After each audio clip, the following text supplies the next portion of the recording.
ठंड में गरीब बहू का गोभी पराठा, मिर्च का अचार। हे भगवान, मेरे हाथों की ये जलन तो मुझसे बर्दाश्त ही नहीं हो रही। सुबह से 5 किलो मिर्ची काट चुकी हूँ मिर्च का अचार बनाने के लिए। नेहा बेटा, जल्दी से अपने हाथों में सरसों तेल लगाओ और फिर साबुन से धो लो, इससे जलन कम हो जाएगी। तुमने काफी मिर्ची काट ली है, आज के लिए इतना काफी है। शांति की बात सुनकर नेहा अपने हाथों में तेल लगाकर हाथों को साबुन से धो लेती है कि तभी रामकिशन घर के अंदर आता है। ओए लड़की, अब तक तुमने सिर्फ 5 किलो मिर्च ही काटी है। अरे तुम्हें पता है ना कि हमें 15 किलो मिर्च का अचार बनाकर एक्सपोर्ट करना है, फिर तुम काम क्यों नहीं कर रही हो? माफ कीजिए ससुर जी, मैंने 5 किलो मिर्ची काट दी है। अब मेरे हाथों में बहुत जलन हो रही है और मुझसे मिर्ची काटी नहीं जा रही। जितनी तेज तुम बहाने बनाती हो उतना तेज अगर तुम काम करती तो ये कब का काम हो जाता। एक ससुर अपनी बहू के साथ ऐसा क्यों कर रहा है, ये जानने के लिए चलते हैं कहानी के पीछे। माँ जी महेश जी की नौकरी चली गई। ससुर जी की मौत के बाद हमें उनके घर से निकाल दिया गया। अब हम जाएं भी तो कहाँ जाएं? नेहा, मुझसे तो चला भी नहीं जा रहा। मेरी बूढ़ी हड्डियां ठंड में पूरी तरह अकड़ गई हैं। पता नहीं भगवान हमारी कैसी परीक्षा ले रहे हैं। इतनी ठंड में अगर हम ऐसे ही भटकते रहे तो हम ठंड से मर जाएंगे। नेहा, ऐसी बात मत करो। मैं अपने चाचा जी के घर जा रहा हूँ। मुझे लगता है तुम्हारे चाचा ससुर रामकिशन हमारी मदद जरूर करेंगे। थोड़ी देर चलने के बाद महेश अपने चाचा रामकिशन के घर पहुंच जाता है। रामकिशन महेश और उसके परिवार वालों को रहने की जगह देने के लिए मान जाता है, लेकिन इस शर्त पर कि उसकी पत्नी और उसकी माँ उसके लिए अचार बनाएगी, क्योंकि रामकिशन का अचार का बिजनेस था। माँ, नेहा देखो, चाचा जी मान गए हैं हमें अपने घर पर रखने के लिए, लेकिन इसके बदले आपको और नेहा को उनके लिए अचार बनाना पड़ेगा। उन्होंने कहा है कि काम करने के बदले वो आपको कुछ पैसे भी देंगे। गरीब की मजबूरी का फायदा हर कोई उठाता है। तुम्हारे चाचा उठा लेंगे तो क्या ही हो जाएगा। ठीक है बेटा, मैं और बहू मिलकर उनके लिए अचार बना दिया करेंगे। माँ, मैं ये सब नहीं चाहता, पर अभी कुछ कर भी नहीं सकता हूँ। मैं कल सुबह होते ही शहर चला जाऊंगा और वहीं जाकर कोई नौकरी करके आप लोगों को पैसे भेजूंगा। शायद इससे हमारी परेशानी दूर हो जाए। सुबह होती है और महेश काम करने के लिए शहर चला जाता है, और वहीं दूसरी तरफ गांव में उसकी माँ, पत्नी, बहन और बेटा उसके चाचा के घर में रहना शुरू करते हैं। इस दिन के बाद से नेहा और शांति को रामकिशन के लिए अचार बनाना पड़ता है। कुछ दिन ऐसे ही बीतते हैं। रामकिशन दोनों सास बहू के साथ बुरी तरह पेश आता है। कितनी ठंड लग रही है, ठंडे पानी से हाथ धोकर हाथ जम गए। पाजी, ये चाचा ससुर एक नंबर के बदमाश हैं। ये हम लोगों से इतना काम करवाते हैं, लेकिन हमें मजदूरी कितनी कम देते हैं, ऊपर से 4 बातें सुनाते वो अलग। हाँ बहू, तू बिल्कुल सही कह रही है। उसका अचार का बिजनेस आज हमारी बदौलत चल रहा है। तेरे हाथ का बना मिर्च का अचार ही सबको पसंद है। सारी मेहनत तू करती है और सारे पैसे वो ले लेता है। इसीलिए माँ जी मैं सोच रही हूँ कि उनसे पैसे बढ़ाने की बात करूँ। तुझे क्या लगता है वो बदमाश तेरी बात सुनेगा? पता नहीं माँ जी, लेकिन कोशिश तो करनी पड़ेगी। अगर तुझे लगता है तो तू कोशिश करके देख, क्योंकि इतनी ठंड में मिर्ची का अचार बनाना कोई आसान काम नहीं। इसमें बहुत मेहनत लगती है। माँ जी, पर जितने ठंडे पानी से मिर्ची को धोने, काटने, सिलबट्टे पर मसाला पीसने, उस मसाले को फिर मिर्ची में भर भर कर बार बार धूप लगाने में हालत पस्त हो जाती है। हाँ बहू, और इतनी मेहनत करने के बाद महीने के 1-2 हजार रुपए ही मिलते हैं। मिर्च का अचार बनाने के बाद दोनों सास बहू अपने छोटे से घर में जाती हैं। रात के खाने के लिए नेहा रोटी और दाल बनाती है और मिर्च के अचार के साथ सभी को खाना खाने के लिए देती है। भाभी, आज भी वही दाल रोटी और मिर्च का अचार। हम लोग रोज रोज यही खाना खाते हैं। हाँ माँ, रोज दाल रोटी अच्छी नहीं लगती। मेरा दोस्त रामू बता रहा था, उसके घर पर गोभी का पराठा बना था जो उसने आपके बनाए मिर्च के अचार के साथ खाया। अम्मा, मुझे भी गोभी का पराठा और मिर्च का अचार खाना है। कविता, बंटी, तुम दोनों परेशान मत हो। मैं जल्दी तुम्हारे लिए गोभी का पराठा बनाऊंगी। माँ, आप सच कह रही हो ना? हाँ बेटा, मैं सच कह रही हूँ। अब तुम खाना खाकर सो जाओ। खाना खाकर सभी सोने के लिए चले जाते हैं। नेहा और उसके परिवार के पास एक पुराने कंबल के अलावा और कुछ नहीं था। माँ, बहुत ठंड लग रही है। तू मेरे पास सो जा, ठंड कम लगेगी। पूरा परिवार ठंड में कांपते हुए रात गुजारता है। अगली सुबह, अरे ओ महारानी, सुबह हो गई है, जल्दी उठो। आज एक बड़ा प्रोजेक्ट मिला है, 30 किलो मिर्च का अचार बनाकर देना है। नेहा, जल्दी जाकर खेत से मिर्च तोड़ कर लाओ। पता नहीं जब भी इस आदमी को कोई बड़ा प्रोजेक्ट मिलता है तो ये मुझे मिर्ची तोड़ने के लिए खेत क्यों भेज देता है। मुझे तो कंबल में ठंड लग रही है, खेत में तो ओस गिर रही होगी। अरे ओ महारानी, जल्दी करो, मेरे पास तुम लोगों के लिए बेकार टाइम नहीं है। नेहा जल्दी जल्दी तैयार होती है और फिर खेत की तरफ जाती है। सुबह का वक्त था, हर जगह कोहरा था। कोहरे की वजह से कुछ भी साफ दिखाई नहीं दे रहा था, लेकिन नेहा फिर भी खेत में जाती है। खेत पहुंचने के बाद हाय राम, कितनी ठंड लग रही है। पता नहीं मेरी किस्मत में कौन से पत्थर पड़े हैं। इतनी ठंड में तो लोग घर से बाहर नहीं निकलते हैं और अभी मुझे इतनी ठंड में इन तीखी मिर्चियों को तोड़ना होगा। नेहा को अपनी किस्मत पर बहुत गुस्सा आता है और वो रोते हुए मिर्ची तोड़ना शुरू करती है। मिर्ची तोड़ते तोड़ते दोपहर हो जाती है। सुबह से बेचारी नेहा ने कुछ भी खाया नहीं था। सुबह से लगातार बिना रुके मिर्ची तोड़ने के बाद अभी तक मैं 6 किलो मिर्ची ही तोड़ पाई हूँ। कुछ खाया भी नहीं है, भूख भी बहुत जोरों की लगी है। नेहा ये सब सोच रही थी कि तभी रामकिशन वहाँ आता है। अरे काम चोरी की भी हद होती है। मैंने तुम्हें सुबह 6 बजे मिर्ची तोड़ने के लिए भेजा था और अभी 1 बजे तक तुमने सिर्फ 6 किलो मिर्ची तोड़ी है। ससुर जी, ठंड बहुत ज्यादा लग रही है। बार बार ठंड की वजह से हाथ सुन्न पड़े जा रहे थे, इसीलिए मुझसे मिर्ची तोड़ी नहीं जा रही थी। बहाने पर बहाने देने में ही तुम आगे हो, लेकिन कोई काम करने के लिए बोल दो तो तुम्हें ठंड लगने लगती है। बहुत कर ली काम चोरी, अब जाकर इन मिर्चियों को काटना शुरू करो। ठीक है ससुर जी, मैं मिर्ची काट देती हूँ, लेकिन मुझे आपसे कुछ जरूरी बात करनी थी। क्या बात करनी है तुम्हें, जल्दी बोलो। ससुर जी, मिर्ची तोड़ने से लेकर उसे काटने, मसाला बनाने, उसके अंदर मसाला डालने और उसे धूप में सुखाने तक का सारा काम मैं और माँ मिलकर करती हैं। लेकिन आप हमें बहुत कम पैसे देते। अगर आप हमारी मजदूरी बढ़ा देते तो अच्छा होता। मतलब अब तुम लोगों को ज्यादा पैसे चाहिए? अरे बहुत मन बढ़ गया है तुम सास बहू का, तो मैं तो पैसे नहीं बढ़ाने वाला हूँ। काम करना है तो करो, नहीं तो अपना बोरिया बिस्तर उठाओ और चलती बनो। रामकिशन की बातें सुनने के बाद नेहा उदास होकर घर आ जाती है। आज नेहा बाकी दिनों के मुकाबले कुछ ज्यादा ही उदास थी, इसीलिए उसकी सास उससे पूछती है, क्या हुआ नेहा, आज तुम इतनी उदास क्यों हो? मेरी बहू तो कभी इतनी उदास नहीं रहती है, बताओ तुम्हें क्या हुआ है? माँ जी, आज मैं सुबह से मिर्च तोड़ रही हूँ। 6 किलो मिर्च तोड़ने के बाद भी ससुर जी ने मुझे काफी डांटा और जब मैंने उनसे पैसे बढ़ाने की बात की तो उन्होंने साफ मना कर दिया और ये भी कहा कि अगर काम नहीं करना है तो घर से निकल जाओ। रामकिशन का इस तरह से नेहा की बेइज्जती करना शांति को बहुत बुरा लगता है, इसीलिए वो अपने पड़ोसी के फोन से शहर में अपने बेटे को फोन करती है और उसे यहाँ के सारे हालात के बारे में बताती है। बेटा, मुझे पता है तो काम काज में काफी परेशान है, लेकिन यहाँ की हालत और भी खराब है। तेरे चाचा जी मुझसे और खास करके नेहा से बहुत ज्यादा काम करवाते और उसके बदले बहुत ही कम पैसे देते। क्या बात कर रही हो माँ? मुझे तो लगा था आप लोग वहाँ अच्छे से रह रही होगी।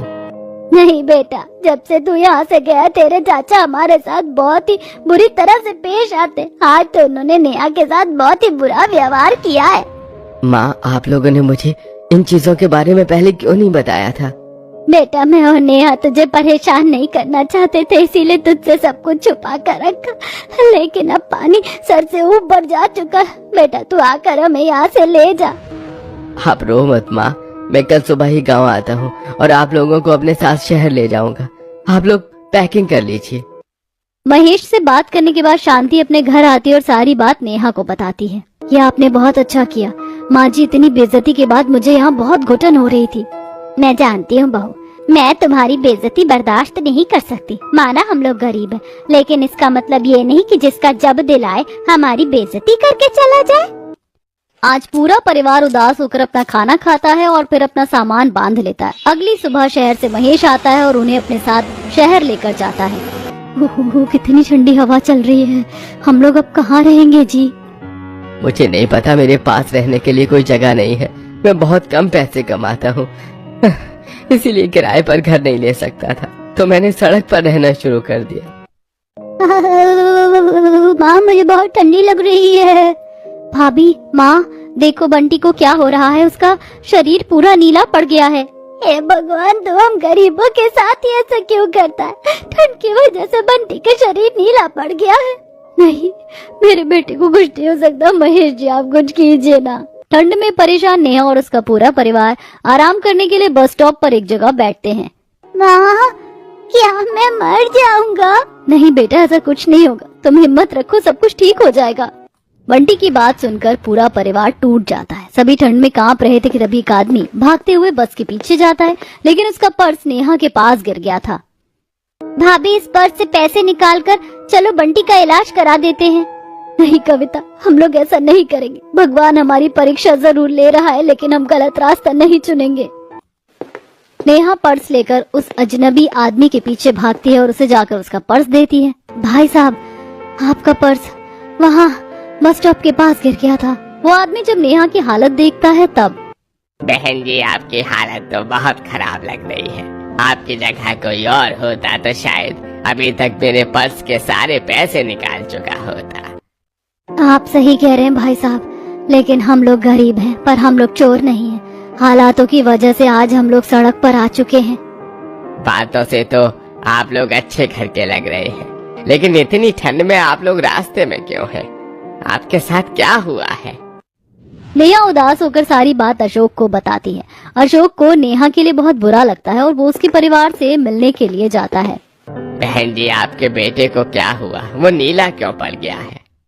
उसे ठंड लग गई है। ठंड की वजह से उसका शरीर नीला पड़ चुका है। अगर उसे हॉस्पिटल ना ले जाया गया तो कुछ भी हो सकता है। अरे, तो आप लोग यहाँ बैठे क्यों हैं? अभी पास में एक सरकारी हॉस्पिटल है, मैं वहाँ आप लोगों को लेकर चलता हूँ। नेहा और उसका पूरा परिवार अशोक के साथ हॉस्पिटल जाते हैं और वहाँ बंटी को डॉक्टर को दिखाते हैं। बंटी को बहुत ज्यादा ठंड लग गई है। अगर उसे सही से न रखा गया तो उसकी जान भी जा सकती है। डॉक्टर की बात सुनने के बाद नेहा और उसका परिवार जोर से रोने लगता है, क्योंकि ना तो उनके पास रहने की कोई जगह थी और ना ही इतने पैसे कि वो अपने बच्चे को अच्छे से रख सके। महेश, नेहा ने मुझे तुम लोगों की सारी प्रॉब्लम बताई। मुझे तुम लोगों के लिए बहुत बुरा लग रहा है। अशोक जी, आप परेशान मत होइए। आज के समय में कोई किसी की मदद करता भी नहीं है, लेकिन आपने हमारी इतनी मदद की है। महेश, देखो ठंड बढ़ रही है। तुम लोगों को बुरा न लगे तो तुम लोग मेरे साथ मेरे घर चलो। वहाँ एक कमरा खाली पड़ा है, तुम लोग वहीं रह लेना। नहीं अशोक जी, आपने पहले ही हमारे लिए बहुत कुछ किया है। अब हम लोग आपका और एहसान नहीं ले सकते। देखो नेहा, तुम्हारे बेटे को अभी आराम की बहुत जरूरत है। इतनी ठंड में तुम लोग कहाँ भटकोगे? मैं महेश को अपने खेत में काम दे दूंगा, तो तुम घर में रहने के बदले मुझे किराया दे देना। अशोक जी, सच में आप हमारे लिए किसी फरिश्ते से कम नहीं हैं। महेश और उसका पूरा परिवार अशोक के साथ उसके घर आ जाता है। अशोक की पत्नी मीना, नेहा और बाकी औरतों को उनका कमरा दिखाती है। अशोक ने मुझे फोन पर तुम लोगों के बारे में सब कुछ बता दिया है। अगर तुम्हें किसी भी चीज की जरूरत हो तो बेझिझक मांग लेना। ठंड बहुत है, इसीलिए मैंने आप लोगों के लिए 2 बड़ी बड़ी रजाई निकाल दी हैं। गांव में सारा काम करने के बाद भी चाचा ससुर हम लोगों को देखते भी नहीं थे, लेकिन इस अनजान शहर में ये अनजान लोग हमारी इतनी मदद कर रहे हैं। क्या हुआ नेहा, तुम इतनी परेशान क्यों लग रही हो? यहाँ तो अपने लोग साथ नहीं देते हैं, आप लोग तो हम अजनबी लोगों की इतनी मदद कर रहे हैं। भाभी जी, मैं आपको कुछ देना चाहती हूँ। तुम क्या देना चाहती हो नेहा? भाभी जी, आपने और भाई साहब ने जो हमारे लिए किया है उसके आगे तो ये कुछ भी नहीं है, लेकिन ये मिर्च का अचार है जो मैं गांव में बनाया करती थी। एक बार इसे टेस्ट जरूर कीजिएगा। तुम्हारा गिफ्ट तो बहुत अच्छा है, मुझे ये अचार खाने में बहुत खुशी होगी।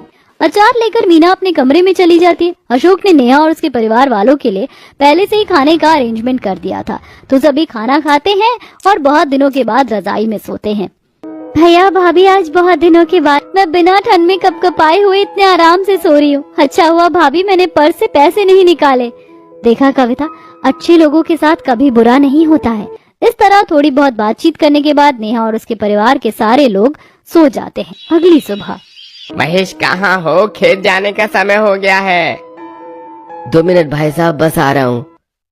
अशोक और महेश दोनों खेत में काम करने के लिए चले जाते हैं। वहीं घर पर औरतें, नेहा तुम तो बहुत ही टेस्टी मिर्च का अचार बनाती हो। ऐसा अचार तो मैंने अपने बचपन में खाया था।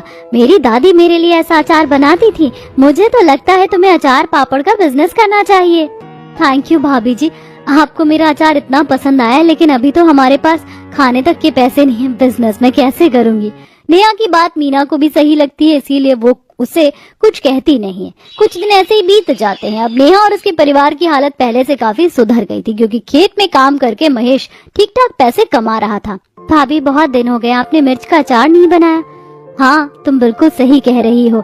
जब से मैं चाचा ससुर के घर से निकली हूँ तब से मिर्च को हाथ लगाना ही बंद कर दिया है। मैं समझती हूँ भाभी, पर मुझे लगता है कि आपको हमारे लिए अचार बनाना चाहिए। कविता के काफी जोर देने के बाद नेहा मीना के साथ शहर के बाजार चली जाती है। रास्ते में दोनों को बहुत ठंड लगती है।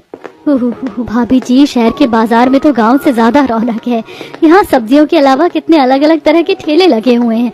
मैगी, मोमो, आलू के पराठे, पानी पूरी, कुलचे और भी पता नहीं क्या क्या।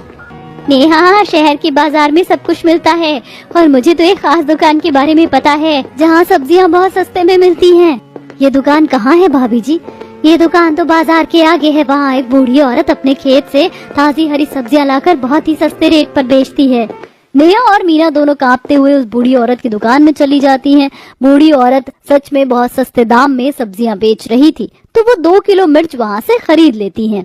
क्या बात है नेहा, इतनी सारी मिर्च क्यों खरीद रही हो? भाभी, वो कविता और माँ जी सभी को इस ठंड में मेरे हाथों का मिर्च का अचार खाने का बड़ा मन कर रहा है। अरे वाह, तुम अचार बनाने वाली हो। मुझे भी तुम्हारे हाथ का अचार बहुत पसंद है। आप लोगों के लिए तो मैं पूरी बरनी भरकर मिर्च का अचार बनाने वाली हूँ। मुझसे तो इंतजार ही नहीं हो रहा। यहाँ ठंड बढ़ रही है, चलो अब घर चलते हैं। बाजार से सामान खरीदने के बाद नेहा और मीना घर आ जाती हैं। नेहा मिर्च का अचार बनाने के लिए उसे ठंडे पानी से धोती है। बड़ी ठंड लग रही है, पानी तो बहुत ठंडा है। अभी तो मिर्च भी काटनी है। चल नेहा बेटा, इतने दिन तो मजबूरी में अचार बनाती थी, अब खुशी से अचार बनाते हैं। नेहा ठंड में ही कांपते हुए सारी मिर्च को काटती है, फिर अचार के मसाले को तवे में भूनती है और फिर सिलबट्टे पर अच्छे से उसे पीसती है। भाभी, मिर्च का अचार खाने में जितना टेस्टी लगता है उसे बनाने में उतनी ही मेहनत लगती है। बात तो तुम बिल्कुल सही कह रही हो, लेकिन इस बार मुझे मिर्च का अचार बनाने में बहुत खुशी हो रही है। नेहा एक एक मिर्ची में मसाला भरती है, फिर उसे धूप में डाल देती है। ऐसे ही 3-4 दिन निकल जाते हैं। अब अचार बनकर तैयार हो गया था। एक दिन खेत से लौटते हुए महेश अपने साथ कुछ गोभी ले आता है। अरे वाह भैया, आज तो आप गोभी लेकर आए हैं। अभी हमारे खेत में गोभी की कटाई हो रही है, इसीलिए अशोक जी ने कहा कुछ गोभी घर ले जाने के लिए, तो मैं लेकर आ गया। ऐसी बात है तो भाभी आज गोभी के पराठे बनाओ ना। वैसे भी आपने गांव में कहा था मैं गोभी के पराठे बनाकर खिलाऊंगी। हाँ, मुझे याद है। ठीक है कविता, आज मैं रात में खाने में गोभी का पराठा बना दूंगी और मिर्च का अचार भी बनकर तैयार हो गया है, तो आज रात हम लोग गोभी का पराठा और मिर्च का अचार खा लेंगे। ये मम्मी गोभी के पराठे बनाने वाली है। आज तो मैं 3-4 पराठे खाऊंगा, खाने में बड़ा मजा आएगा। बंटी को इस तरह खुश देखकर नेहा को बहुत खुशी होती है और वो गोभी को बारीक काट देती है और उसे उबालने के लिए गर्म पानी में डाल देती है। गोभी बॉईल हो चुकी है। अब इसमें मिर्ची, अदरक, धनिया, मसाले, नमक और तेल डाल देती हूँ। नेहा फटाफट से आटा गूंथ लेती है, फिर लोई में गोभी की स्टफिंग भरकर उसे बेलती है और पराठे सेकती है। उसके पराठे की खुशबू हर तरफ फैल जाती है। क्या बात है नेहा, आज तो तुम्हारे किचन में इतनी अच्छी खुशबू आ रही है कि मैं खुद को रोक ही नहीं पाई। मिर्च का अचार तो तुम लाजवाब बनाती हो, लेकिन ये किस चीज की खुशबू है? मीना भाभी, ये खुशबू गरम गरम गोभी के पराठे की है। आप आइए ना, हमारे साथ खाना खाइए। मीना नेहा के घर आती है और सभी के साथ बैठकर गोभी के पराठे और मिर्च का अचार खाती है। एक निवाला खाते ही, नेहा ये गोभी के पराठे तो लाजवाब बने हैं। तुम तो सच में स्वादिष्ट खाना बनाती हो।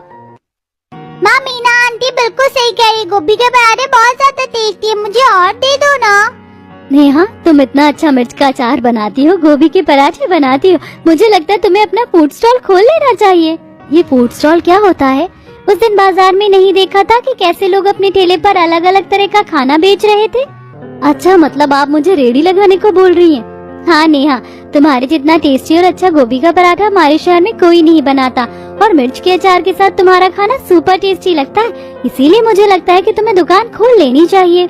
मीना भाभी बिल्कुल सही कह रही है नेहा, मुझे भी लगता है कि तुम्हें अपने टैलेंट को वेस्ट नहीं करना चाहिए। ये सब तो ठीक है, लेकिन कोई मेरे गोभी के पराठे क्यों खरीदेगा? अरे मेरी पागल बहन, तुमने बाजार में देखा था ना, हमारे यहाँ ज्यादातर दुकान मोमो, मैगी, चाउमीन की होती है। ऐसे में अगर तुम गोभी का पराठा और मिर्च का अचार बेचना शुरू करोगी तो सभी तुम्हारे पास से ही खाना खाएंगे। मीना नेहा और उसके घर वालों के साथ बैठकर ये सारी बातें कर ही रही थी कि तभी अशोक भी वहाँ आ जाता है। मैंने आप लोगों की सारी बातें सुनी। नेहा बहन, मुझे भी लगता है कि तुम्हें गोभी का पराठा और मिर्च का अचार बनाकर बेचना चाहिए। अरे ये सब तो ठीक है, लेकिन दुकान अपने आप नहीं खुल जाती। दुकान खोलने के लिए काफी पैसे लगते हैं। हमारे पास इतने पैसे कहाँ हैं? देखो नेहा, जब से अशोक भाई साहब के खेत में काम कर रहा हूँ तब से हमारे घर में पैसों की उतनी परेशानी नहीं है। और नेहा, तुम तो मेरी बहन हो। मैं तुम्हारे बिजनेस को शुरू करने में तुम्हारी पूरी मदद करूंगा। मिर्च और गोभी मैं खेत से ही दे दूंगा। रहा आटा, तेल, मसाला तो वो सभी चीजें मैं बाजार से खरीद कर ले आऊंगा। चलिए ठीक है, मुझे भी लगता है आप लोग बिल्कुल सही कह रहे हैं। मैं कल से ही बाजार में अपनी दुकान लगाकर गोभी के पराठे और मिर्च का अचार बेचना शुरू करती हूँ। गार्डन के कोने में एक बड़ा सा टेबल पड़ा हुआ है। शुरुआत में ठेला खरीदने से पहले उस टेबल पर दुकान लगाना सही रहेगा। अरे वाह अशोक जी, आपने तो एक बार में सबसे बड़ी प्रॉब्लम सॉल्व कर दी। बात करते करते अशोक और महेश जाकर गार्डन के पास पड़े टेबल को उठाकर लाते हैं। अरे ऐसे खुले में रखने की वजह से इस टेबल का तो रंग ही उतर गया है। परेशान क्यों होती हो भाग्यवान, हम लोग इसे पूरा नया बना देंगे। अशोक की बात सुनकर सभी लोग हंसने लगते हैं। भाभी आप बिजनेस शुरू कीजिए, घर का सारा काम मैं कर लूंगी। हाँ नेहा बेटा, हमने अब तक बहुत दुख झेले हैं, लेकिन अब और नहीं। अब तू किसी और के लिए नहीं बल्कि खुद के लिए मेहनत कर। सबका साथ मिलने से नेहा का भी कॉन्फिडेंस बढ़ जाता है। अगले दिन अशोक अपने खेत से बहुत सारी गोभी ले आता है, तो वहीं महेश किराने की दुकान से तेल, मसाला और आटा खरीद कर लाता है।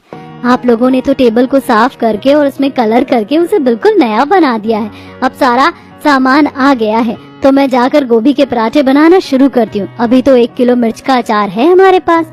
क्या यार नेहा, सारे काम अकेले करोगी? हमें भी मदद करने का मौका दो। मीना भाभी बिल्कुल सही कह रही है नेहा भाभी, आप अकेले सारा काम नहीं करेंगी, हम आपकी मदद करेंगे। अच्छा ठीक है कविता, तुम एक काम करो, तुम माँ जी के साथ गोभी काटना शुरू करो। गोभी को अच्छे से छोटे छोटे टुकड़ों में ही काटना। मीना भाभी आप आटा गूंथ लीजिए, तब तक मैं चूल्हे पर पानी गर्म होने के लिए चढ़ा देती हूँ और जाकर मिर्च के अचार को धूप दिखा देती हूँ। थोड़ी देर में कविता और शांति मिलकर सारी गोभी काट लेती है। वहीं मीना भी आटा गूंथ कर तैयार कर देती है। अरे वाह कविता, तुमने तो बहुत बारीक गोभी काटी। पानी भी गर्म हो चुका है, मैं इसे गर्म पानी में डालकर निकाल लेती हूँ।